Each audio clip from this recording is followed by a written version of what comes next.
Hoy le damos la bienvenida, ya casi llegando a los 50 participantes del día de hoy, a Lidia Marcela Peña. Lidia es residente de la Universidad de La Sabana y hoy va a tocar un tema bastante útil, como es la importancia de la histeroscopia con evidencia en los temas de fertilidad, que es algo preponderante. Ya los programas de fertilidad están arrancando, muchos de ellos, y para alguien que haga fertilidad es absolutamente clave tener conocimientos y experiencia en histeroscopia.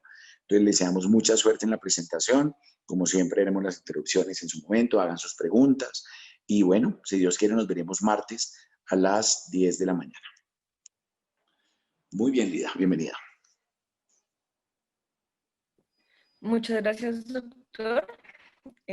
Pues para empezar, agradecerle a el doctor Ramírez y a FECOLSOC por estos espacios que nos brindan, que son de suma importancia para nuestra formación y pues para esa educación continuada, aún siendo ya ginecólogos, a Karen por la organización de todas estas charlas.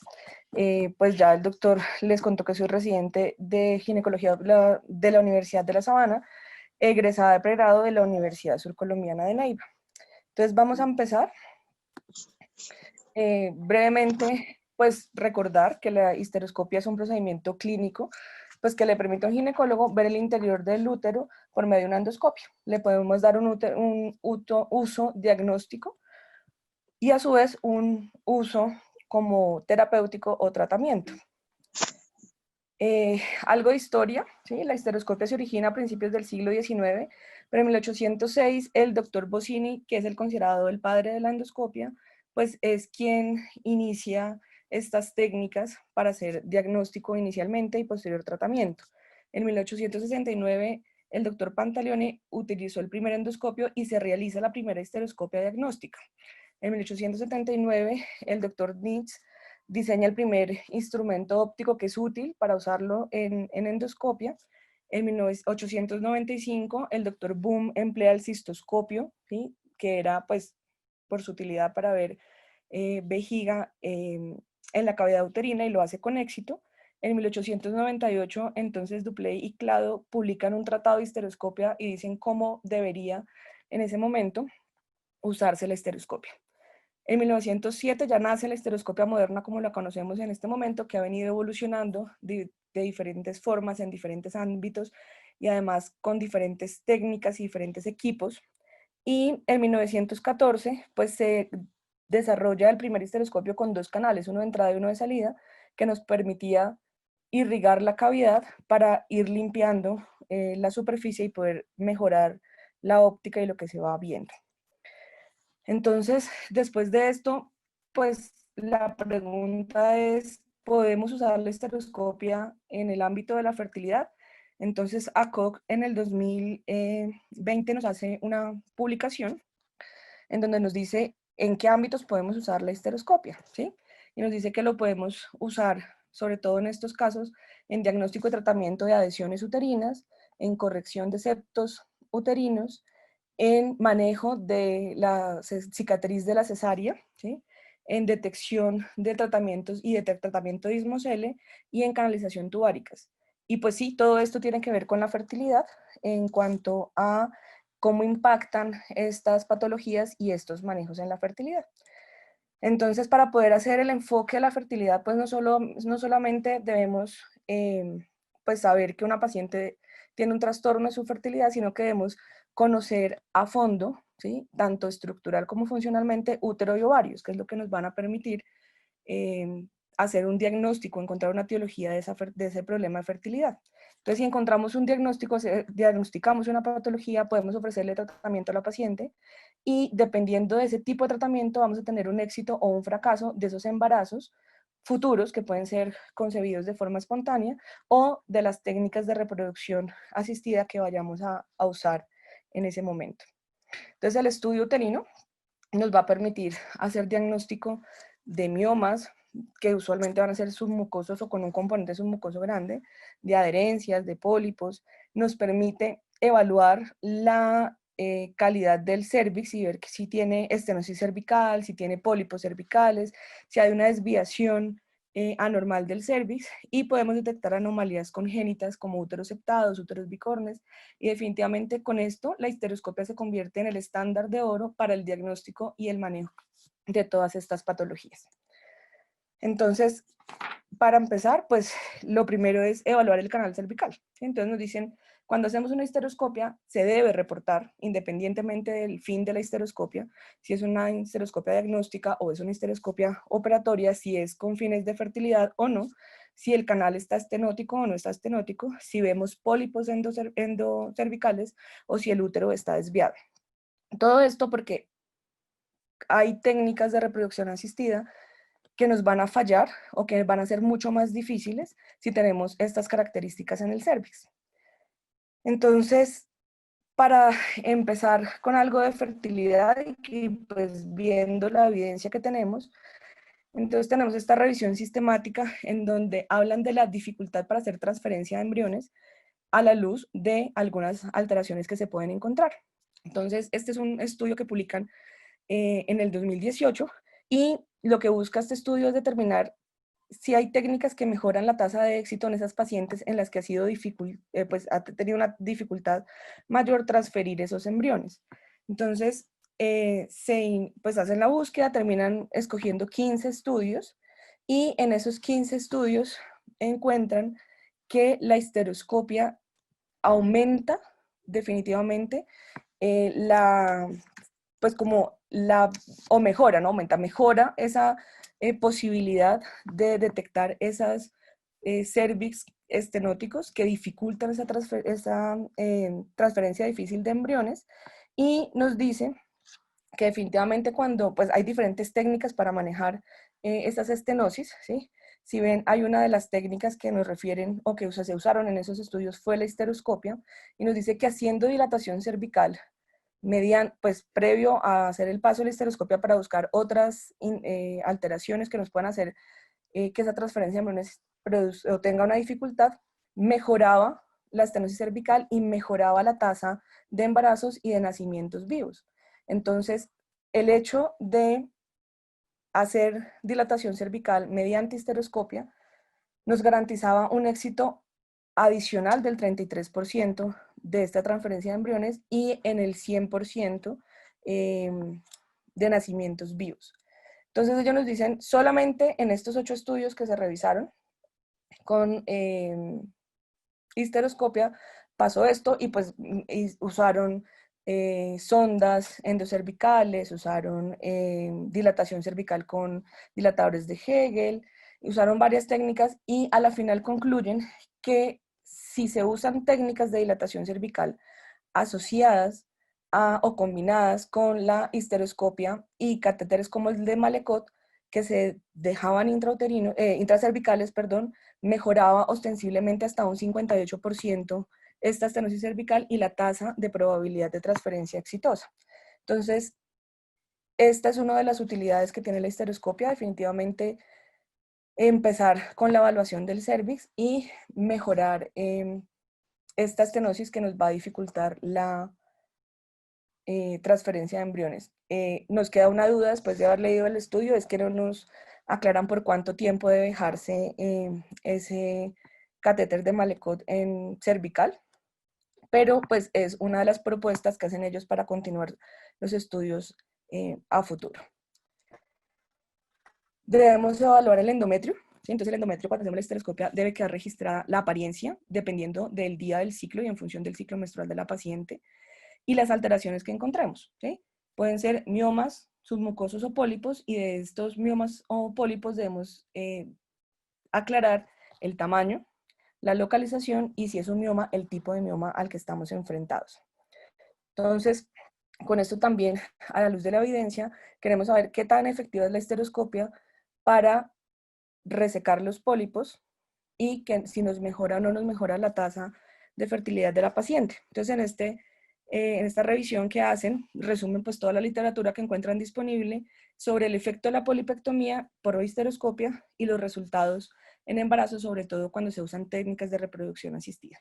Entonces se revisaron 8 estudios después de los filtros que ellos aplican y teniendo en cuenta que la incidencia de los pólipos varía de 7.8 a 34.9 en general en la población, pues deciden que es un tema de interés para nosotros. Entonces, como vemos, en este Fluorosport, ellos nos dicen que en esos 8 estudios que evaluaron, hacen 2 comparaciones. Una es la histeroscopia que se hace para la resección de los pólipos versus el no tratamiento en técnicas de reproducción asistida, como la fertilización in vitro. Y 2, hacerles la resección de los pólipos versus no hacer nada en pacientes que se van a hacer llamadas a inseminación intrauterina. Entonces, con esto, pues después de ver los estudios, nos damos cuenta que definitivamente no hay una diferencia significativa entre hacer y no hacer, ¿sí? Si vamos a usar técnicas como la fertilización in vitro, como parte de las técnicas de reproducción asistida, pero que sí impacta satisfactoriamente en la cantidad de embarazos que se van a producir y que pueden ser viables cuando hacemos polipectomía y después hacemos una inseminación intrauterina. Entonces ellos nos dicen que más o menos lo que se observa es que hacemos la polipectomía y 7 a 12 semanas después se puede hacer la inseminación y esto va a aumentar hasta en un 33% la tasa de éxito de esa técnica de reproducción asistida. También nos dicen, bueno, esa es la tasa de éxito de que se implante o pues de que tengamos un embarazo. Nos dice, bueno, y vamos a impactar en los nacimientos o en la tasa de nacimientos de esos embarazos. Entonces, después de revisar los estudios, ellos concluyen que definitivamente no hay una diferencia significativa, ¿sí? En la tasa de nacimientos, pero cuando hablamos de abortos o de pérdidas de embarazo, pues tampoco se encuentra una diferencia significativa cuando hablamos de fertilización in vitro. También nos evalúan la tasa de implantación, tampoco encuentran diferencia cuando lo hacemos previo a realizar una fertilización in vitro.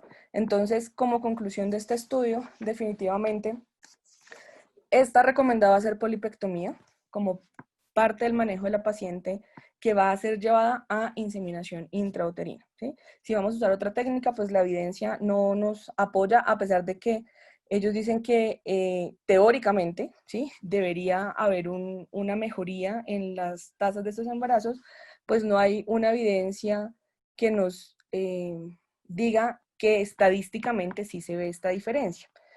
Entonces, esto en cuanto a los pólipos.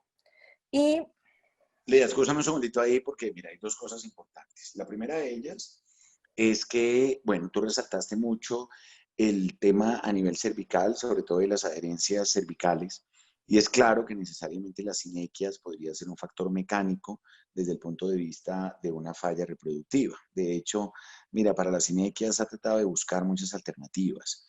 Uno haciendo la histeroscopia, fíjense que a veces en mujeres jóvenes, sobre todo por secuelas de infección, termina uno en la histeroscopia haciendo una sección, un corte de estas sinequias, termina uno pasando, como alguna vez lo vimos en una de las presentaciones anteriores, o con un grasping o con unas tijeras, para poder cortarlas y poder dar el paso.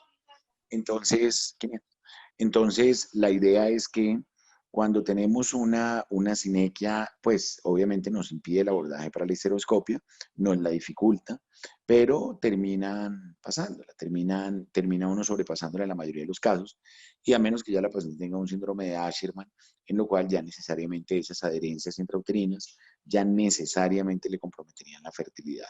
Ese es el primer punto. Nosotros tenemos que ser muy cuidadosos cuando estamos haciendo histeroscopia para liberar o tratar de abrir estas sinequias que pueden ser un factor netamente mecánico en el tema de fertilidad.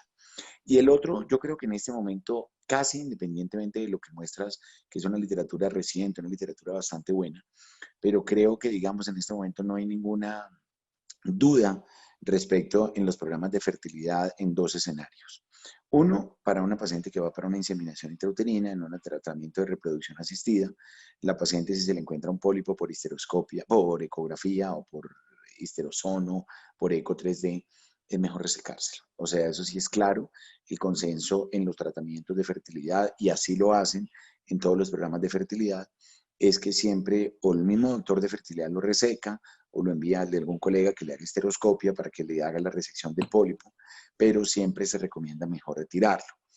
En los tratamientos de fertilización in vitro, esto para lo como tú también lo pusiste en los tratamientos de inseminación intrauterina. Pero es importante aclarar que en el in vitro casi de rutina se está haciendo histeroscopia pretransferencia. Y es claro que en los tratamientos de fertilización in vitro, en la histeroscopia pretransferencia, pólipo que se encuentra, pólipo que se reseca. Entonces, ahí no hay ninguna duda que esos pólipos también hay que quitarlos. Lo que sí sería tema de controversia es la paciente que le llega a uno con ciclos normales, con ciclos regulares, a una consulta preconcepcional. No estamos hablando de fertilidad, ni inseminaciones, ni una pareja que cumpla todos los criterios de fertilidad, sino para la paciente que llega a la consulta preconcepcional y le encuentra a uno un pólipo. Ya quedó claro, y eso lo hicimos cuando hablamos del tema de pólipo endometrial, que cuando uno lo revisa en la literatura, la posibilidad de que un pólipo endometrial en la premenopausia se le malignice no llega ni al 1%. Y pues habría que entrar a mirar si la paciente tiene trastornos del ciclo relacionados, uno podría pensar que fuera por el pólipo. Pero estamos hablando de la paciente sana, la paciente con ciclos regulares, la paciente que llega a una consulta preconcepcional y se hace una ecografía y uno le encuentra un pólipo como un hallazgo incidental. Pues realmente yo eso sí lo dejaría como una tema de discusión. Me gustaría eventualmente oír las opiniones de alguno de las personas que están conectadas ahorita. Yo en principio preferiría no resecarlo, o sea, no tanto intervencionismo en la paciente que simplemente viene en consulta preconcepcional, y sí lo dejaría, porque los estudios sí lo muestran, con una disminución, una mejoría en la tasa de fertilidad en las pacientes que van para inseminación, y ya lo dijimos claramente, si lo hacemos en inseminación, pues lógicamente en una histeroscopia de rutina pre-transferencia en un in vitro. Pero realmente en la paciente que simplemente está como un hallazgo incidental y nosotros decirle, mira, mejor te quito este pólipo para que así te puedas embarazar más fácil, no sé hasta qué punto se justifique o no someter a un paciente a una polipectomía que esté totalmente asintomático y que todavía no tenga el criterio para infertilidad. Entonces, esa es como mi opinión respecto a eso. Y bueno, continúa. Ok. Entonces, pues ya lo que nos demuestra ese estudio es que no se deba hacer, sino que no tiene un impacto, ¿sí? Ni en la pérdida del embarazo, ni en el lograr el embarazo, ni en la tasa de implantación que se puede presentar resecando el pólipo o no. Entonces, ahora queremos saber, o pues este estudio que les voy a mostrar nos muestra costos-beneficios, ¿sí? Económicamente hablando, porque eso es importante en algunas situaciones, en algunos países, y teniendo en cuenta que no en todos los países estas técnicas están pues subsidiadas por los sistemas de salud. Entonces, con este artículo o con este estudio, que es otra revisión sistemática, quieren saber si costo-beneficio eh, vale la pena hacerles histeroscopia con resección de pólipos previo a hacer técnicas de reproducción asistida. Entonces, con este estudio, pues esta gráfica que ven acá, esta línea que se ve acá es la línea de base de lo que cuesta una técnica de reproducción asistida. Esto está dado en euros porque es pues un artículo europeo en donde nos dice que no importa la tasa de efectividad o la tasa de embarazo clínico, pues siempre va a tener un costo aproximado de 14.000 euros. Entonces, en cuanto a la histeroscopia en oficina para resección de pólipos, entonces se dan cuenta que a mayor tasa de fertilidad disminuye el costo-beneficio de realizar estas polipectomías. Entonces, sobre todo si se van a llevar, como les decía, a inseminaciones intrauterinas. Entonces, comparando hacer la polipectomía previa a la inseminación versus hacer terapia de reemplazo, la terapia de reproducción asistida sin hacer la polipectomía, pues es más tiene un mejor costo-beneficio hacer este tipo de procedimientos que no hacerlos, tanto en oficina como hacerla operativa en una sala de procedimientos. Sin duda alguna, el costo va a ser mayor haciéndolo en una sala de procedimientos o en una sala quirúrgica, pero sin duda alguna mejora la tasa de embarazo clínico de estas pacientes.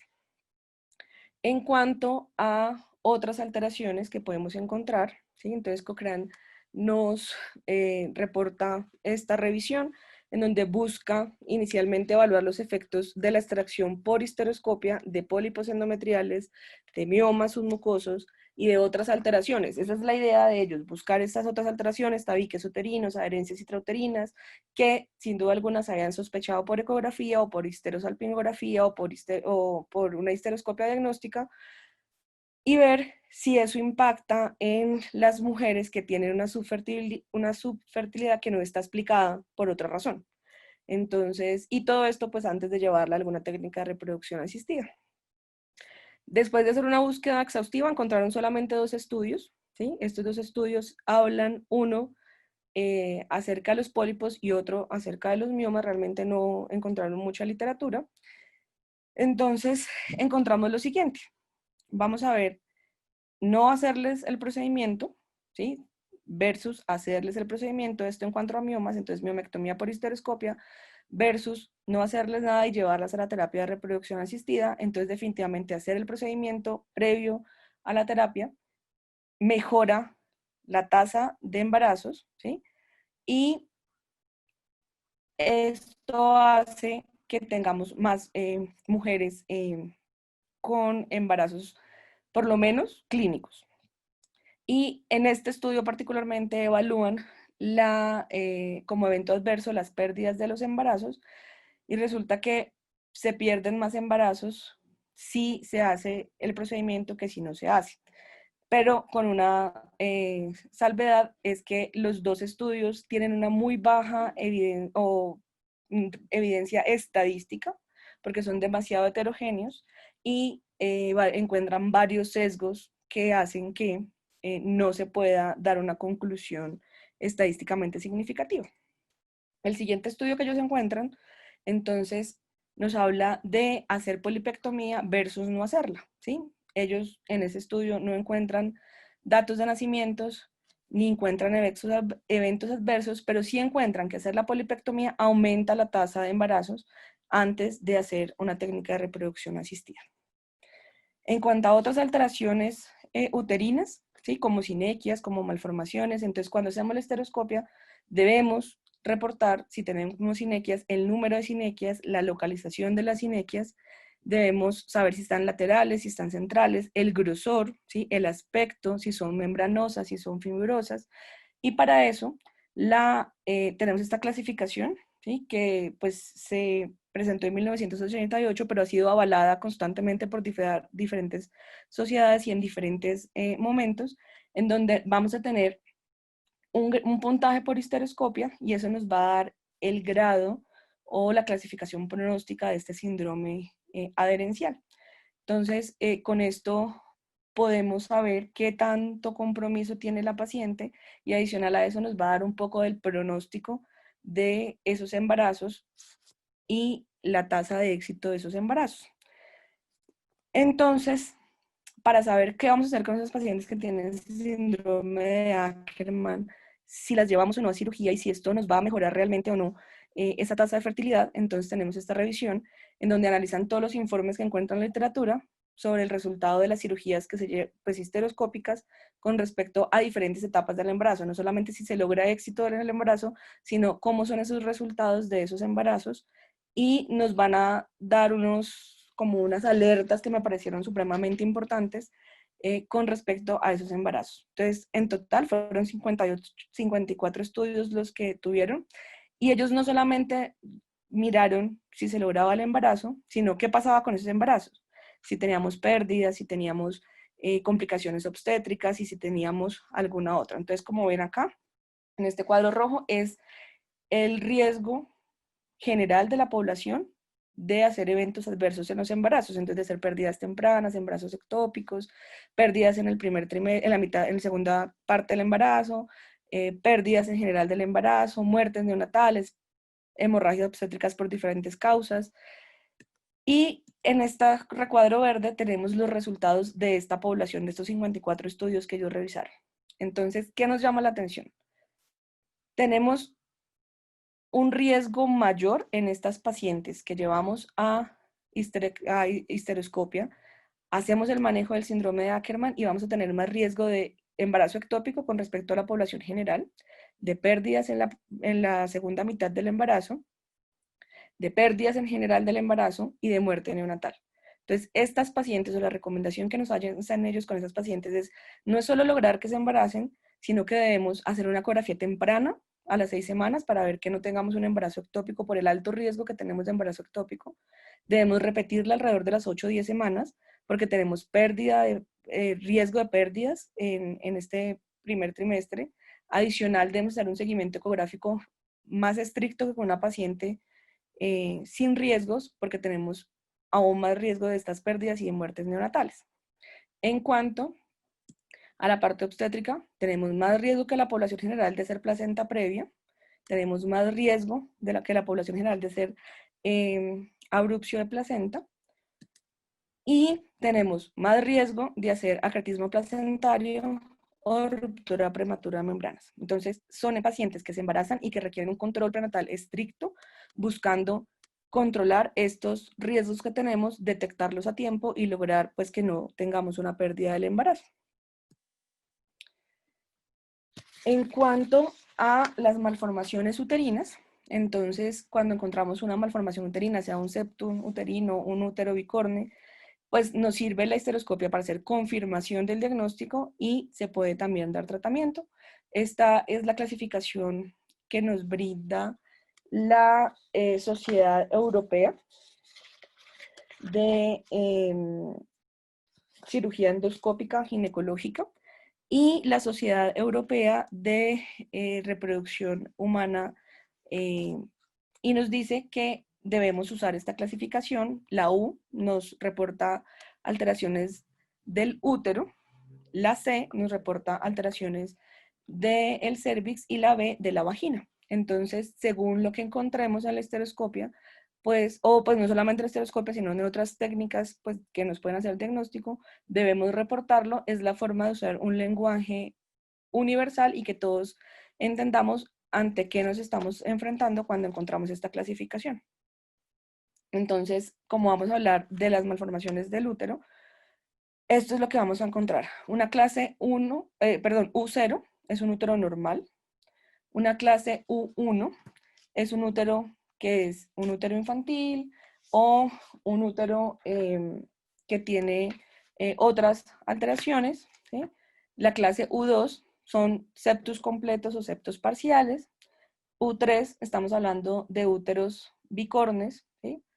Y U4 de hemiúteros y U5 de otras alteraciones que no podemos, que no se ven tan fácil como aplasias uterinas, y una clase U6 en la que no podemos clasificar lo que estamos viendo. Teniendo en cuenta eso, pues vamos a tomar las conductas con respecto a la histeroscopia. Entonces, nuevamente, Cochrane hace un esfuerzo grande por hacer una revisión sistemática y decirnos qué nos aporta la literatura. Esta es una revisión que se publica en el 2017, encuentran 75 artículos que después de hacer todas las exclusiones, teniendo en cuenta los resultados que estaban buscando de esos artículos y la evidencia científica, la evidencia estadística, pues no encontraron ningún artículo o ningún estudio que nos aportara algo que fuera útil en esta patología uterina. Ellos inician la búsqueda en julio del 2010 y la perpetúan hasta enero del 2017 sin encontrar cambios. Hacen diferentes enfoques de esta problemática y no encuentran artículos que sean suficientemente buenos como para generar una recomendación o que podamos usarlos para generarlo en... Entonces esto es lo que se ha hecho, ¿sí? La última publicación pues se citó en el 2016, se publicó en el 2017 y no encuentran ningún artículo. Y si, entonces ampliamos la búsqueda. Pues la idea es traer literatura actual de menos de 5 años, pero la amplié un poco más a ver qué había antes de eso y encontré esta revisión del 2013 en donde buscan por medio de histeroscopia manejar úteros con septos uterinos y evaluar qué pasa con estas pacientes. Entonces, en total, se hacen, ellos no solo lo hacen con histeroscopia, lo hacen con manejo por la paroscopia y manejo por la parotomía, pero yo me enfoqué en este caso solo en la histeroscopia, que es el tema que estamos revisando. Encontraron 37 estudios que van desde 1986 hasta el 2011 prácticamente, en donde hablan de histeroscopia para el manejo de estos septos uterinos. Entonces ahí están los 37 estudios pues que se usan diferentes tipos de energía, desde receptoscopio, para hacer las liberaciones o la corrección del septo uterino, con tijeras con bipolar, con monopolar, ¿sí? Y buscan qué impacto tiene esto en la fertilidad. Complicaciones, entonces se dieron cuenta que definitivamente habían 18 artículos o 18 estudios de estos que ellos habían de esos 37 que habían encontrado, en donde se han confirmado rupturas uterinas durante el parto o después del parto. Buscando qué podía causar estas rupturas uterinas, se encontraron que en esos estudios mencionaban que esas pacientes que habían sufrido esta ruptura uterina habían tenido complicaciones durante la resección del septum uterino, que habían sido básicamente una excisión excesiva del procedimiento, o habían hecho una penetración muy importante del miometrio. Incluso algunos reportaban perforaciones uterinas durante el procedimiento o el uso excesivo de energía electroquirúrgica o láser. Esto era lo que se había presentado antes de que se lograra la fertilidad. Se logra el embarazo y como complicación en el embarazo tenemos una ruptura uterina. Entonces definitivamente ellos nos dicen, mejora la fertilidad porque tuvimos embarazos exitosos, pero debemos tener una técnica meticulosa a la hora de hacer una resección de un septum uterino para no llevar a la paciente a complicaciones, y el seguimiento debe ser un seguimiento estrecho porque tenemos el riesgo de que ese útero se nos rompa en el momento del parto o durante el embarazo.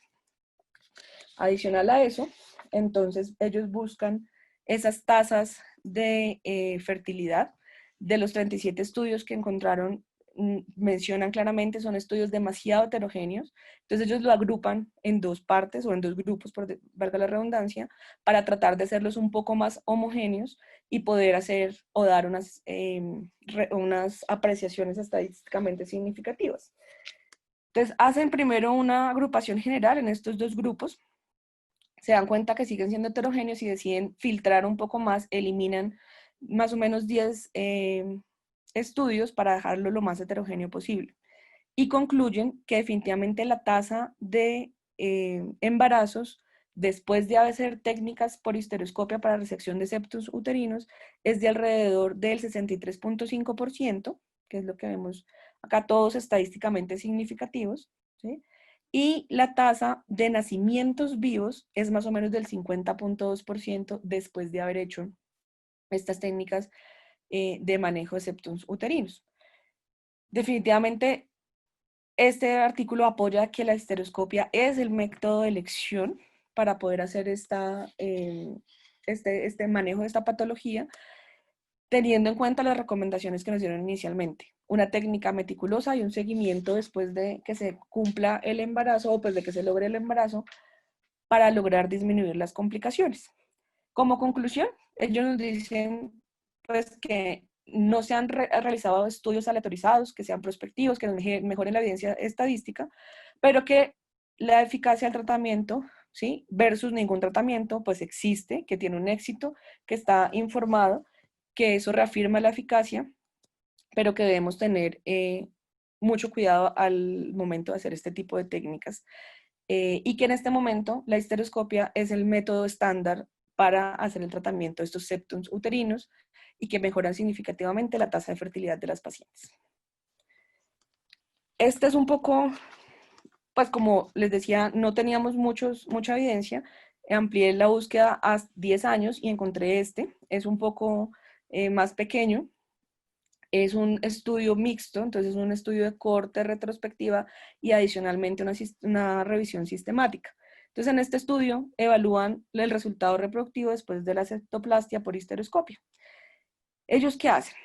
Entonces, reúnen una corte de pacientes, que son más o menos 64 pacientes, y buscan eso, hacen la resección y buscan qué pasa con estas pacientes.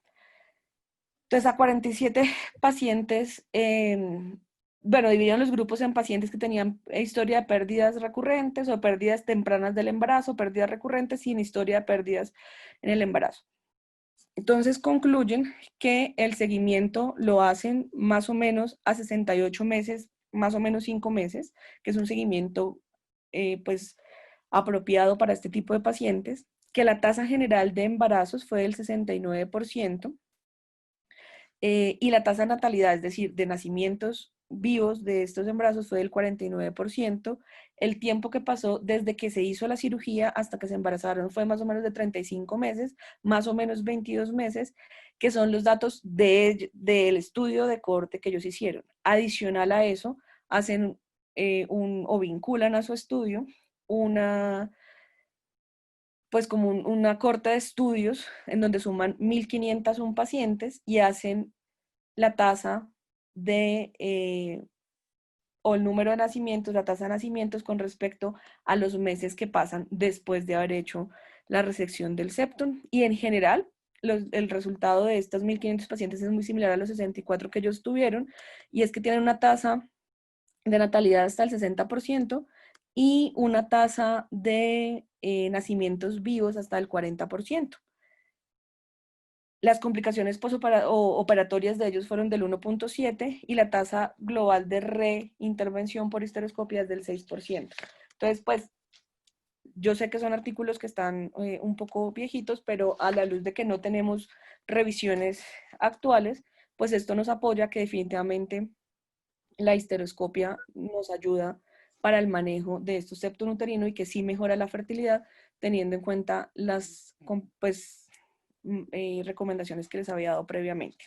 Bueno, Marcela, dos situaciones importantes. La primera de ellas es cuando cómo uno puede hacer un diagnóstico de una malformación mulleriana.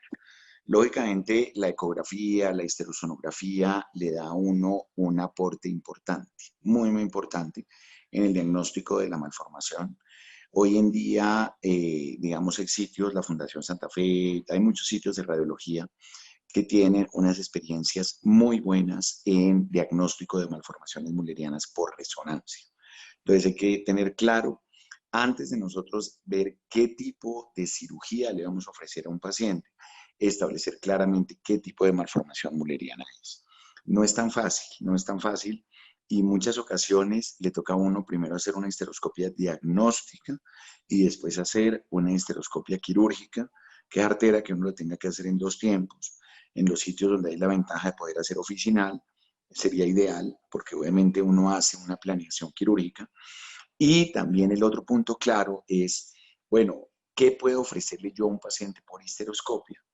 ¿Qué tanto cirugía yo le puedo hacer a una malformación mulleriana por histerolaparoscopia? ¿Y qué tanto realmente me va a mejorar el pronóstico de fertilidad en un paciente?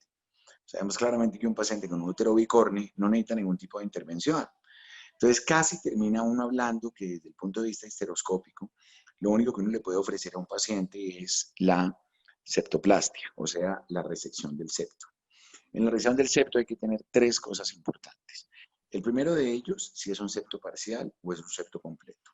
Si es un septo completo, generalmente esto casi es difícil de diferenciar de un útero de Delfo, porque uno entra y encuentras prácticamente 2 cuellos. Y muchas veces es un solo cuello que tiene un septo que llega desde el fondo uterino hasta abajo. Entonces, normalmente lo que uno hace es que pone una sonda de Foley por uno de los 2 hemiúteros, estamos hablando de esa manera, pues como para hacernos una imagen gráfica, se introduce una sonda de Foley y con el electrodo de la energía idealmente bipolar, va uno haciendo una resección de ese tabique hasta que ve el balón inflado del otro lado, o sea, hasta que ya libera completamente el septo.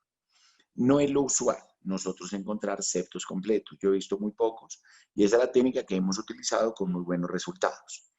Todo esto lo hacemos idealmente con control ecográfico o con control laparoscópico. No le sobra la laparoscopia a esas pacientes. O sea, valdría la pena cuando uno está haciendo un abordaje de una malformación mulleriana, hacer una resección de un septo, de una vez echar una mirada por laparoscopia. O la otra opción es hacer un control por vía ecográfica. Estas complicaciones que tú estabas hablando es porque muchas veces uno cae en el error de entender realmente qué tipo de malformación mulleriana es y que uno no debe resecar el tabique, bien sea completo o bien sea parcial, como normalmente en la presentación clínica ve uno mucho más, son los tabiques parciales. ¿Hasta qué punto o hasta dónde debe uno llegar en la resección del tabique? Porque si se queda muy corto en la resección, termina reproduciéndose y termina una falla, como tú lo hablaste, casi un 6% de nuevamente riesgo de una reintervención. Y no hay nada más harto que uno le diga a un paciente, mira, hay que volverlo a operar porque el tabique otra vez volvió y se reprodujo. De pronto alguien le hace una ecografía y le dice, no, pero mira, ahí está el tabique todavía. Entonces es muy importante cuando uno hace una resección, para todos los que hacen histeroscopia en malformaciones mullerianas, me lo están entendiendo perfectamente en este momento, uno hace una resección del tabique y le deja más o menos un borde de 1.5 centímetros desde el fondo uterino. Porque si uno no le deja ese borde, ese útero ahí pierde fuerza, pierde firmeza. Y ahí es donde se describen las rupturas uterinas durante el tiempo del embarazo o durante el trabajo de parto. Entonces ese 1.5 centímetros de borde, que solamente la única forma de poder verlo es con el control ecográfico que se le está haciendo durante la histeroscopia, es la única manera de nosotros poder evidenciar que se le deja ese borde de seguridad, si me permiten el término, a ese nivel. Es claro que en pocas palabras le queda un pedazo de tabique todavía. Si ustedes no le explican eso al paciente y vuelven y le hacen una ecografía más adelante, le van a decir, doctor, usted mío, pero hoy me dejó ahí el tabique, o que me quitó un pedazo, pero ahí sigue. Uno tiene que explicarle al paciente claramente que no se le puede técnicamente quitar completamente el tabique. Si uno, digamos, se lo quita completamente, deja esa zona debilitada y tiene un mayor riesgo de una pérdida, mayor riesgo de una ruptura uterina, sobre todo, como les digo, durante el embarazo o en el trabajo de parto. Entonces, explicarle al paciente, mire, yo le voy a hacer una resección de un tabique, pero le va a quedar un pedazo de la base de ese tabique. Cada vez que le hagan una ecografía, le van a ver un pedazo del tabique. Si usted eso no le explica al paciente, el paciente va a ir a decirle que usted le dejó medio tabique todavía. Pero no es bueno hacer la resección completa hasta el fondo. En los úteros didelfos, realmente que no es un tabique completo, a los úteros didelfos no se les hace nada. A estos hemiúteros, que son, digámoslo, que tienen como unas atrofias de un hemiútero de un lado, desde el punto de vista quirúrgico tampoco es mucho lo que nosotros les podemos ofrecer. Entonces realmente casi queda limitado a que lo que uno le puede hacer por histeroscopia a las pacientes es una resección parcial de ese tabique, es una resección parcial de ese tabique para poder que mejore el pronóstico reproductivo, y estamos hablando sobre todo también en pacientes con pérdida recurrente del embarazo.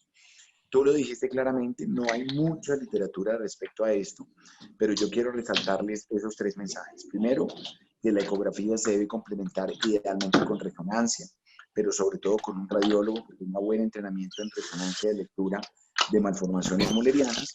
Y lo otro, esta técnica, como les expliqué, que idealmente se debe hacer con este electrodo del bipolar. Si no se cuenta con el electrodo del bipolar, habrá que hacerlo con el resectoscopio, pero técnicamente es muy complicado. Lo que nunca se vayan a meter a hacerlo es una resección de un tabique solamente con tijera histeroscópica. Primero porque la tijerita les va a dañar a los 3 o 4 intentos, porque son tabiques muy gruesos. Entonces, si usted no tiene energía buena para poder hacer esa resección del tabique, no intente hacerlo con tijera histeroscópica, porque la va a dañar, va a quitar un pedazo de tabique, pero en el peor escenario, esto le puede empezar a sangrar. Entonces, si esto le empieza a sangrar, uno cómo controla ese sangrado, porque es un sangrado, un sangrado que precisamente está generando por seccionar un tabique. Acuérdense que usted no está liberando una sinequia, está liberando un tabique completamente vascularizado. La sinepia la puede volar hasta con tijera, pero un tabique, ¿cómo lo va a quitar solamente con tijera histeroscópica? Se hace necesario obligatoriamente la utilización de energía. Bueno, sí. Bueno, otra pregunta que nos hacemos, pues teniendo en cuenta todo esto, es si la histeroscopia es útil o impacta en la fertilidad cuando hacemos manejo del hemocele con histeroscopio. Entonces, encontré esta revisión sistemática que se publica Creo que este tenemos año. un micrófono abierto o tienes un ruido desde el tuyo. No, no, señor, yo No, no. ya le cerré el micrófono. Gracias. Entonces, es una revisión que se publica este año, en donde pretenden investigar la efectividad del manejo del ismocele por diferentes técnicas, no solamente histeroscopia, por la paroscopia, por vía vaginal, y si esto impacta o no en la fertilidad de las mujeres. Nuevamente, pues nos enfocamos en la parte de la histeroscopia. Son 33 estudios. De esos 33 estudios, solo 15 están enfocados en histeroscopia. Entonces, como vemos en esta imagen, es una histeroscopia donde nos muestra una cicatriz uterina y cómo se hace, cómo vemos la zona fibrótica, ¿sí? Y cómo se hace la resección y cómo debe ser el resultado posterior. Fueron 524 pacientes que se llevaron por histeroscopia a las que se les hizo la resección de la cicatriz y el manejo de la cicatriz sin encontrar complicaciones y básicamente como resultado nos dicen, mire, la histeroscopia es genial para manejar estas pacientes con ismocele que son sintomáticas, ¿sí? Entonces el 80% de esas pacientes que eran sintomáticas redujeron sus síntomas, ¿sí? Pero no nos tenemos cómo justificar o cómo concluir que impacta en la fertilidad de la paciente, ¿ok? Ningún estudio hace seguimiento a largo plazo y a ver si las pacientes se embarazan nuevamente y cuál es el resultado de estos embarazos. Entonces ellos nos dicen, nos brindan este algoritmo. Lleve la paciente al ismocele, ¿sí? Si está sintomática, no le haga nada, déjela quieta, ¿sí? Si está sintomática y tiene un deseo todavía de reproducción, hágala por vía vaginal o por vía laparoscópica, es el gol estándar. Pero si no tiene deseo de reproducción futura o de fertilidad futura, el gol estándar es por histeroscopia. Definitivamente, en ambos casos, una alternativa es si lo vamos a hacer por laparoscopia o por vía vaginal porque quiere preservar su fertilidad. Una alternativa también puede ser hacerlo por histeroscopia y viceversa con la laparoscopia y la vía vaginal. Entonces, lo importante es que sí mejora los síntomas cuando son sintomáticas hasta un 80%, pero definitivamente no tenemos cómo soportar que este manejo histeroscópico del ismocele, incluso el manejo vaginal y el manejo laparoscópico, impacten la fertilidad porque no tenemos datos en estos estudios de tasas de embarazo, tasas de nacimientos vivos y complicaciones de esos embarazos. Pensando en otros Mira, campos. bueno, quiero oír la participación del mundo. Karencita, ábrele un momentico el micrófono. Sí, doctor.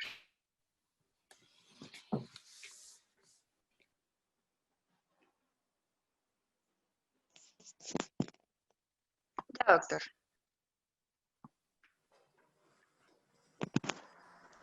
Listo, el mundo, creo que ya tienes el micrófono abierto. Listo, sí, buenos días. Con el ismocele clarísimo que pues realmente el que debemos intervenir es el que es sintomático, pero cuando hablamos de fertilidad, aunque no está clara cuál debiera ser la vía de abordaje que uno escoge para aumentar la posibilidad de un embarazo, sí es claro que la vía laparoscópica y la vía vaginal son las únicas que nos permiten restablecer un mayor grosor miometrial recidivante, lo cual no se logra realizar cuando hacemos remodelaciones de estos ismoceles por vía histeroscópica. Y esto haría referencia a que entre mayor sea el grosor miometrial residual, menor riesgo tenemos de que esa cicatriz se pueda romper durante un embarazo. Muchas veces cuando entramos a una cesárea encontramos prácticamente un recubrimiento de esa cicatriz por el peritoneo en estas pacientes que uno dice a veces, uy, ¿esto cómo no se rompió? Aunque esto no se ha demostrado, como lo había mencionado, que mejore la tasa de fecundidad en las pacientes, pero sí podría disminuir la probabilidad de que se ocurriese una ruptura a este nivel. Sí, completamente de acuerdo, Mundo. Mira, ahorita hay un webinar en este momento organizado por la Universidad Nacional y es de 3 horas, solamente hablando de Ismosel. Es un tema muy controversial, es un tema muy complejo y yo estoy completamente de acuerdo contigo. Primero, me parece que hay un poquito de sobrediagnóstico en el Ismosel y segundo, que claramente solo se debe intervenir cuando es sintomático. No tenemos realmente ninguna contundencia que diga que el Ismosel necesariamente va a mejorar el pronóstico de fertilidad. Y cuando uno hace esta cirugía clásica que se ha descrito por histeroscopio, de intentar con el resectoscopio hacer como unos canales desde el sitio del defecto hacia abajo, se ha dicho que eso puede llegar a mejorar como esa acumulación de sangre, que también es muy molesta para muchas pacientes. Y algunos a veces intentan manejos, por ejemplo, con endosectivo intrauterino, tratando de hacer control de sangrado, con malos resultados en el caso del Ismosel. Es un tema complejo, es un tema difícil. Se está hablando incluso ahorita de hacer incluso un abordaje histerolaparoscópico para corregirlo.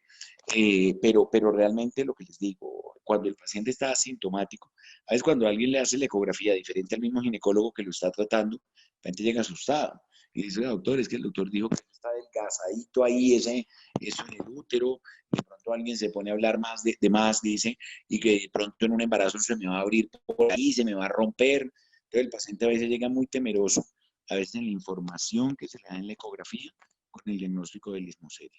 Pero sí, realmente lo que les digo, es un tema controvertido, no es un tema nuevo, porque eso ya es un tema que se viene hablando desde hace varios años, y realmente desde el punto de vista histeroscópico, casi lo que clásicamente se ofrece son las imágenes de esas fotos que tú mostraste, que es como una resección con el resectoscopio en forma como de unos canales, que lo hemos hecho, no es técnicamente tan complicado, pero a veces los resultados pueden ser intermedios, y tener en cuenta que muchas de estas mujeres, por ejemplo, también a veces tienen adenomiosis, y uno cree que es el defecto el que está haciendo que se acumule el sangrado, y la paciente lo que también tiene es un componente adenomiótico. Habría que mirar cuidadosamente y decirle al paciente si realmente uno piensa que ese Ismosel es el causante de la sintomatología, pero yo también tengo mis dudas respecto a qué tanto le va a mejorar la fertilidad la corrección del Ismosel, pero lo que les digo, es un tema tan amplio, estando para 3 horas ahorita, de una controversia también de expertos, para nosotros resolver esta duda en este momento, pero sí, es un tema que es bueno leer, es un tema que es bueno mirar las actualizaciones, los estudios, porque cada vez se habla más respecto a la corrección de este defecto. El doctor Lizarazo tiene un comentario. Ya le abrí el micrófono. Hola a todos, buenos días. Respecto al Ismosel y la fertilidad, lo que hay que tener en cuenta es que cuando nosotros queremos que una paciente se embarace, lo que primero queremos hacer es que todo cuadre. Comparto la opinión de Juan Carlos y del mundo de que realmente las pacientes asintomáticas no se les debe hacer nada, pero con ellas entramos en ese paradigma de si no le hago nada, sigue asintomática, pero no se me está embarazando, ¿qué debo hacer? Yo les debo recordar que el Ismosel, ahorita que hablaron del diagnóstico, cuando uno lo mira en la ecografía es un triángulo isósceles. Realmente no vemos marcada la cicatriz como tal, sino vemos el espacio que genera, que es el cuerpo realmente del problema uterino que estamos teniendo a nivel de fertilidad. Es ese espacio que no nos permite que haya todo un recubrimiento de endometrio en el que generamos el problema para que, digámoslo, el reconocimiento bioquímico del útero diga, tengo un proceso inflamatorio de este tipo y no estoy pudiendo embarazarme. Lo que han mostrado los estudios, y de pronto para nuestra ponente, sí hubo un par de estudios, de pronto son viejitos, uno en el 2011 y otro en el 2014, si mi memoria no falla, que decían que dependiendo del tipo de Ismosel, si es 0, si es 1, si es 2, si es 3, yo lo reseco y según lo que encuentro va a mejorar, patológicamente hablando de lo que resequé, va a mejorar la fertilidad de la paciente. ¿Cómo lo demostraron ellos? pues los estudios sí realmente hicieron cronogramas largos de embarazo y se dieron cuenta que el 90% de las pacientes se embarazaban, como ella ya lo dijo, cerca de los 2 años, entre los meses 19 y 24. Luego, sí existe una manera de controlar que retirar el istmocele, evitar el problema uterino y generar lo que hemos visto en todo el desarrollo de los seminarios, y es que si tenemos una cavidad de muy buena calidad, las pacientes se nos van a embarazar con muchísima más facilidad. De esa manera, retirar el istmocele es como vemos la ayuda. La otra cosa que hay que tener en cuenta es que el istmocele, como lo vemos, no solamente es la cicatriz erodada que genera la superficie, sino también el desnivel y el declive, y específicamente en los que son inferiores, porque hay otra cosa que no se nos puede olvidar de la clasificación de los istmoceles, que son superiores, medios e inferiores, específicamente al segmento. Los inferiores son los que más se nos vuelven sintomáticos y en los que más vamos a encontrar tejido endometrial, específicamente muchas veces del borde del canal, digamos, lo superior del endocervix, encontramos tejido ahí ya acoplado, porque la cicatriz en ese momento lo que formó fue ese tipo de cicatrización. Y evitar ese proceso inflamatorio y al retirarlo con la hipnoplastia, es lo que logramos para la mejora del proceso reproductivo de nuestras pacientes. La otra cosa que hay que tener en cuenta es que según la clasificación del istmocele, si es 1, si es 2 o 3, en el que más nos vamos a demorar por histeroscopia, realizando la histeroplastia, es el tipo 3. En ese nos demoraremos unos 20 o 25 minutos, que es el promedio para no irnos muy lejos, para no entrar muy profundo y generar el problema al contrario. Retiramos tanto tejido que la paciente no se nos embaraza porque ya no hay tejido endometrial o hicimos daño hasta miometrial del sitio. Eso era lo que tenía para decir. Completamente, Héctor. Excelente, excelente aporte. Y fíjate, lo diste ahí también por ubicación, que eso es algo que no se nos puede olvidar, sobre todo desde el punto de vista de la ubicación, para poder hacer una mejor técnica quirúrgica. Completamente de acuerdo. Sigue, Lida. Ok. Entonces, la siguiente pregunta que me queda, pues después de revisar la literatura y que nos sirve para aclarar este tema de histeroscopia en fertilidad, es si puede la histeroscopia ser usada como un estudio primario en fertilidad. Es decir, me llega la paciente, no se ha podido embarazar, entonces le indico, no le indico la histeroscopia como un estudio inicial a esta paciente. Entonces, definitivamente hay diferentes sociedades que han emitido recomendaciones.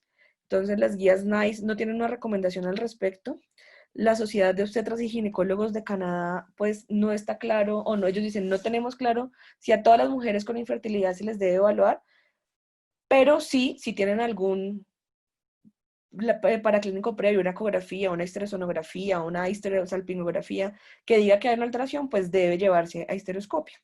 Y la Sociedad Americana de Medicina Reproductiva pues nos dice que aunque las anormalidades de la anatomía y la función uterina son una causa que son infrecuente infertilidad, deben excluirse y ellos dicen que debe hacerse mediante diferentes técnicas, como ya les decía, la ecografía, histerosonografía, la histerosalpingografía, pero que definitivamente la histeroscopia ha ganado un terreno muy importante y la declaran como el estándar de oro para la evaluación de alteraciones anatómicas y de la función endometrial. Entonces, teniendo en cuenta eso, nos dicen o nos proponen este algoritmo en donde dicen una mujer que presenta infertilidad, ¿sí? Le hacemos un examen pélvico, miramos si tiene síntomas o no tiene síntomas de alguna patología.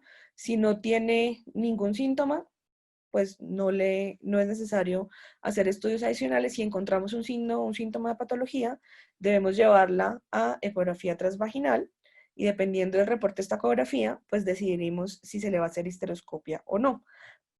Adicional, lo que les decía, ellos todavía consideran que muy rápidamente la histeroscopia va a ser un estudio inicial en fertilidad. Entonces comparan la ecografía transvaginal versus la histeroscopia. Se dieron cuenta que la histeroscopia tenía mejor sensibilidad, ¿sí? Que la ecografía para las alteraciones uterinas, pero que adicional a eso se llevaban a histeroscopia el 40% de pacientes que se les hacía ecografía y no se encontraba nada en la histeroscopia. Entonces, teniendo en cuenta esto, consideran que la histeroscopia es superior que la ecografía para detectar o descartar patologías de la cavidad uterina. Comparan la histerosalpingografía versus la histeroscopia.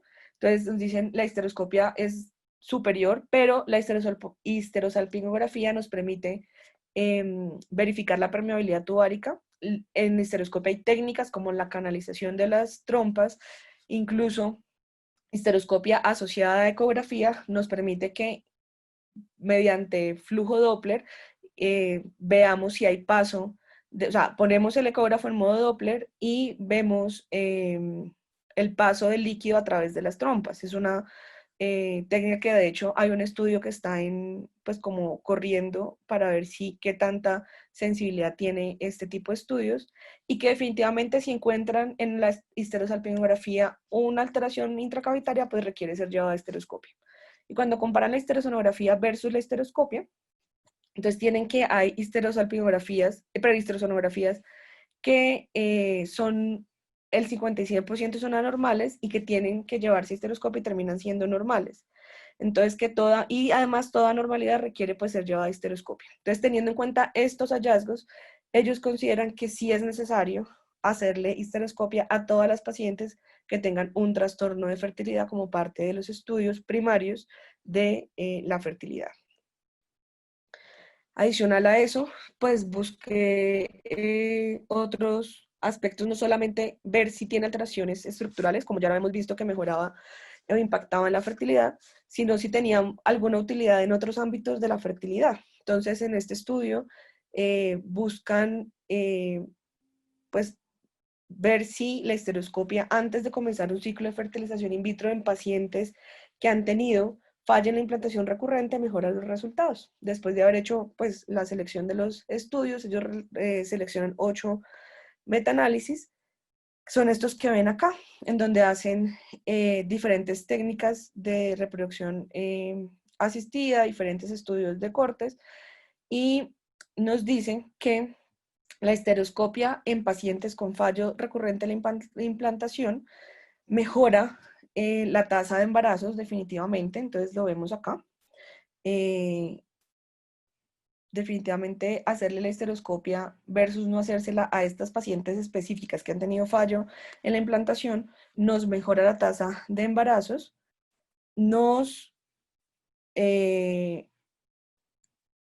perdón. Bueno, tal vez no me quedó secuenciado, pero mejora la tasa de embarazos, mejora la tasa de implantación, pero no hay diferencia en cuanto a la tasa de nacimientos y tampoco hay diferencia en cuanto a la tasa de abortos. Entonces, con con este estudio nos recomiendan que es importante en este tipo de pacientes hacer la histeroscopia en búsqueda de una causa por qué fallan estas implantaciones. Recuerda, Marcela, que también, y lo hablamos en algún seminario anterior, el tema importantísimo en la falla reproductiva asociada a endometritis crónica.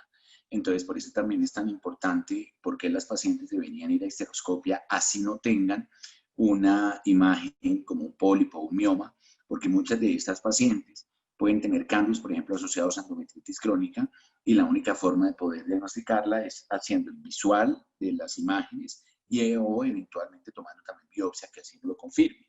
Pero muchas veces la imagen visual lo que hace que simplemente con un manejo antibiótico pueda llegar a mejorar el resultado reproductivo.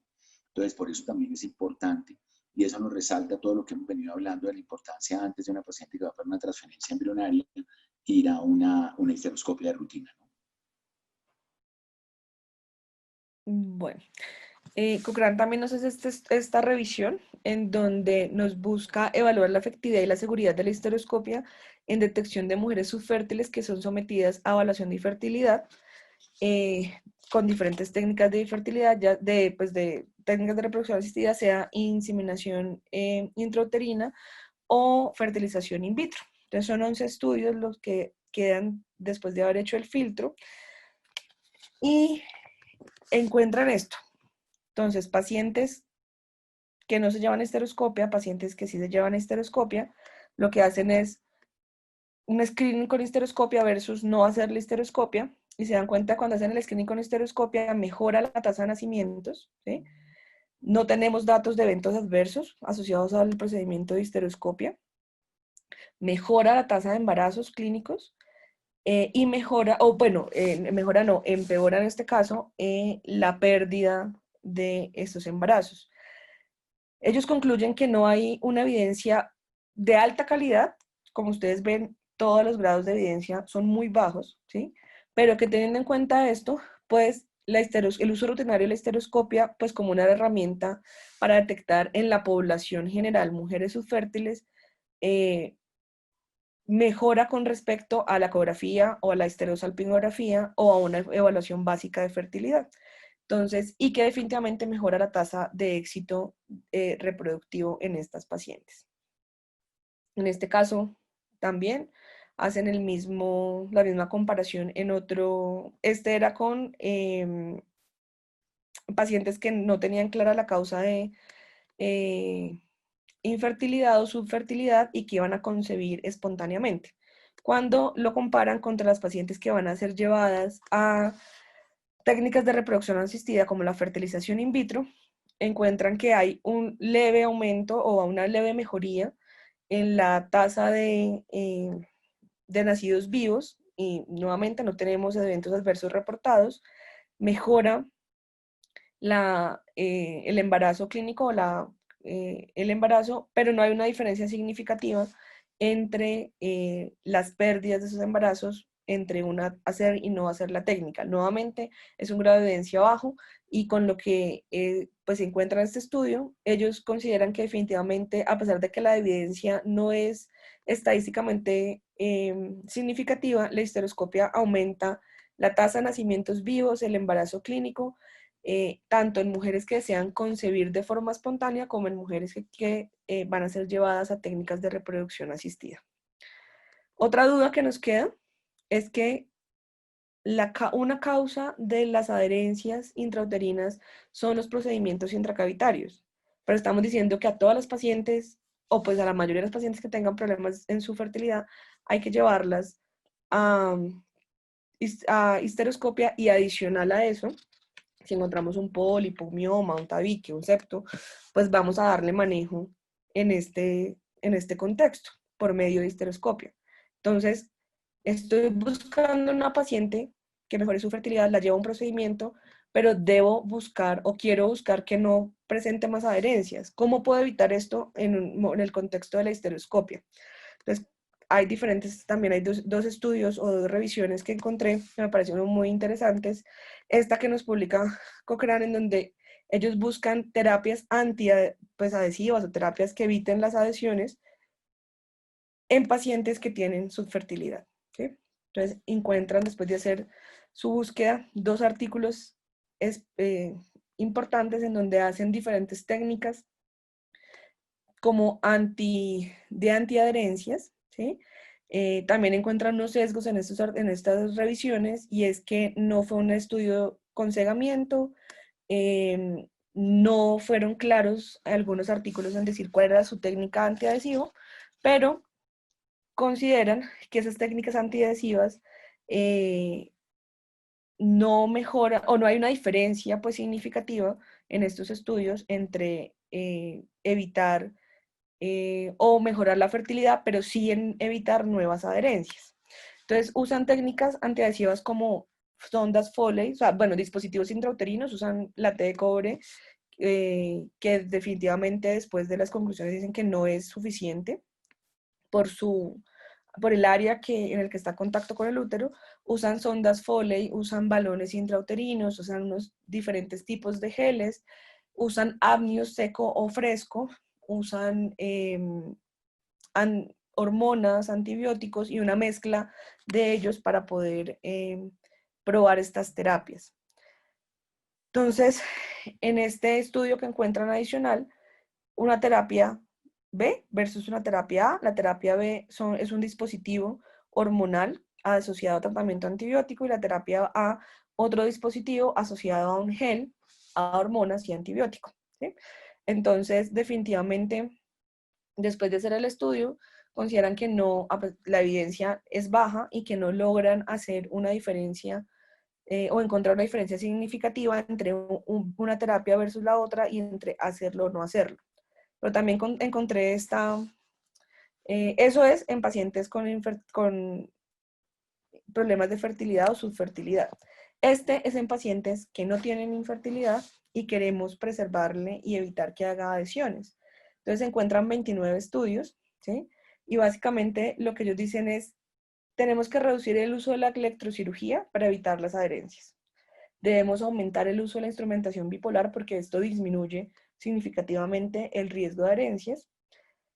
Usualmente cuando hacemos tratamientos quirúrgicos por histeroscopia, debería hacerse una segunda histeroscopia que se hace más o menos a los 3 meses de haberse realizado el procedimiento quirúrgico. Ellos dicen, no, hagámosles una histeroscopia, un second look temprano, entre 1 y 3 semanas, y se dieron cuenta que en ese momento podían usar medidas que mejoraran esas adherencias o que evitaran esas adherencias, como las barreras intrauterinas. Entonces usaban dispositivos que podían ser sondas Foley, balones, injertos de amnios y geles, asociadas o no a terapia farmacológica u hormonal. Entonces, en cuanto a los dispositivos, pues lo que les decía, el dispositivo intrauterino tipo T, pues no ofrece una mayor ventaja por el poco área de contacto que tiene con la cavidad endometrial, pero lo compararon con diferentes, o compararon entre sí las diferentes barreras intrauterinas. Entonces, la sonda Foley es superior a la T, sin duda alguna, ¿sí? Pero es inferior a los balones. Definitivamente los balones tienen una mejor área de contacto por el tipo de material en el que están hechos, tiene una mejor, o facilita la reepitelización del endometrio, entonces disminuye la tasa de adherencias. Y si el balón lo recubro con un amnios y ese amnios es fresco, nos va mejor que si lo recubro con un amnios seco. Nos va mejor si lo recubro a que si no lo recubro, ¿sí? Entonces, si vamos a usar balones solos versus un balón recubierto de amnios seco, pues usemos el balón recubierto con amnios seco. Y si a eso le sumamos geles diferentes, pues hay diferentes tipos de geles. El gel que más han estudiado y que mejor resultado les ha dado es el gel de carboximetilcelulosa, pues definitivamente mejora o disminuye esa tasa de adherencias. La terapia farmacológica, pues la interrogan un poquito porque nunca la han usado sola, nunca han usado solo hormonas o solo antibióticos, usualmente usan una barrera asociada a hormonas o una barrera asociada a antibióticos o las tres, una barrera, hormonas y antibióticos, pero definitivamente el uso combinado también mejora esta tasa de adherencias. Entonces, como conclusiones de la charla, pues la histeroscopia es uno de los pilares para el diagnóstico y el tratamiento de la patología estructural uterina e impacta en la fertilidad esencialmente. Es una herramienta que a la hora de corregir el lismocele es una muy buena herramienta, pero no tenemos evidencia científica o científica no estadísticamente significativa que nos avale que impacta en la fertilidad. La histeroscopia pues, es una herramienta valiosa a la hora de evaluar a la paciente con infertilidad, impacta en las causas de infertilidad cuando son los estructurales. Todavía no está claro, según todos los consensos, o no se ha logrado un consenso mundial donde sea la primera línea de estudio, dependiendo de donde estemos revisando. La Asociación Americana dice que sí, las otras, la canadiense y las guías NICE dicen que no. Y definitivamente podemos prevenir las adherencias exouterinas, sobre todo cuando hemos hecho resección de miomas, cuando hemos hecho resección de tabiques. Hay evidencia que lo avale y lo que necesitamos son mejorar los estudios, el diseño de esos estudios para que haya menos sesgos y podamos definir cuál es la terapia ideal para evitar estas adherencias. Yo creo que Correcto. eso es todo lo que Ahí tenía para hoy. quiero hacer dos observaciones importantes, pon la anterior, porque, mira, uno de los puntos que más he discutido, tú tocaste muy bien el tema de lo de las sinequias, pero claramente uno puede formar adherencias intrauterinas cuando quedan dos superficies cruentas. Por esta razón, en el síndrome de Asherman, las sinequias intrauterinas, se forman sobre todo después de los legrados tanto ginecológicos como obstétricos. Fíjate que gran parte importante que yo creo que nos ha quedado a todos con estas más de 10, 12 seminarios de histeroscopia ha sido la importancia, ¿por qué no hacer legrados ginecológicos? histeroskópicos. O sea, ¿por qué nosotros tenemos que hacer son abordajes histeroscópicos y por qué no tenemos que hacer eso que se hacía hace 40 años? Fíjate que todo seminario de histeroscopio ustedes lo presentan con la parte de historia, y la parte de historia me parece absolutamente relevante, porque si en comienzos del 1900 se hacía histeroscopia y nosotros en el 2020 haciendo legrados ginecológicos. O sea, esto sí es, pero absolutamente una demostración como del atraso desde el punto de vista frente a una cosa tecnológica que se puede llegar a mostrar. Entonces, los legrados ginecológicos, los legrados obstétricos son causantes de los síndromes de Asherman. Pero es importante entender que para que se forme una adherencia se necesita que hayan dos superficies cruentas. En la miomectomía solo queda una superficie cruenta. Pero es que la miomectomía histeroscópica no se considera generador de adherencias. Pero es que las polipectomías no se consideran generadores de adherencias. Y si uno hace una cirugía para una malformación mulleriana y queda solamente una superficie cruenta, que es donde estaba el tabique, no tiene a dónde pegarse. Por eso es que en los legrados se forman las sinequias, porque son dos superficies, tú legraste arriba, legraste abajo, legraste las paredes laterales, y esas son formadores de sinequias. La industria farmacéutica, la industria de dispositivos médicos, ha tratado mucho tiempo de tratar de buscar cómo meternos geles, antiadherentes, y de hecho, digámoslo, aunque de pronto lo tocamos sutilmente en el seminario de miomectomía por laparoscopia, hoy en día está muy en duda la verdadera utilidad de las barreras antiadherentes. Nosotros tuvimos un gel hace mucho tiempo que era con carboximetilcelulosa y hialuronidasa, que muchos de ustedes lo conocieron. Era un gel que se aplicaba después de las miomectomías, y eso no mostró que realmente tuviera un beneficio importante en la prevención de adherencias en la laparoscopia. Una ventaja importante en términos de la utilización de estos geles. Por tanto, estos geles no los estamos utilizando de manera rutinaria, pero por esa misma razón, porque sabemos que la miomectomía, que la polipectomía, que las cirugías de tabiques uterinos no generan formación de adherencias. Entonces, en ese mismo escenario, nosotros tenemos, dame 2 minutos. Entonces, en ese mismo escenario, nosotros tenemos un punto importante que se ha tratado de buscar desde el punto de vista hormonal, desde el punto de vista de aplicación de dispositivos intrauterinos, como prevención y formación de adherencias, y no hay nada que nos diga que realmente sirvan, pero porque realmente hay que cuestionarse si realmente se necesitan o no se necesitan para evitar la formación de adherencias. Lo que tenemos que hacer es menos legrados, lo que tenemos que hacer son histeroscopias dirigidas por biopsias, utilizar en las menos legrados obstétricos, hacer más AMEU, más manejo médico y menos legrado obstétrico del que tradicionalmente nosotros hacemos. Y esto hace que tenga menos riesgo, sobre todo de fertilidad para estas pacientes en el futuro. Eso en lo que respecta a lo de las sinequias, para hacer la aclaración, que prueba es que la miomectomía histeroscópica no es formador de adherencias. Tú haces una miomectomía histeroscópica y esa paciente le hace una histeroscopia al cabo de un tiempo y nunca le ves adherencias en esa miomectomía, como sí se ve en la miomectomía por laparoscopia. Creo que has hecho una muy buena revisión, Marcela. Creo que has tocado varios tópicos que no los habíamos tocado en seminarios anteriores, como era lo del ISMOCELE, como era lo de la manejo de las malformaciones mullerianas, que creo que con esto realmente sí se cierra gran parte de lo del capítulo de la histeroscopia. Vuelvo y les digo, los quiero invitar, esta charla que vamos ya les mandaremos la agenda, lo vamos a poner en la plataforma de lo de FECOLSOC, pero quiero que este doctor Javier Ortiz nos va a dar una muy buena charla, muy práctica, porque va a mostrar muchos videos sobre cómo abordar histeroscopias en cuellos difíciles.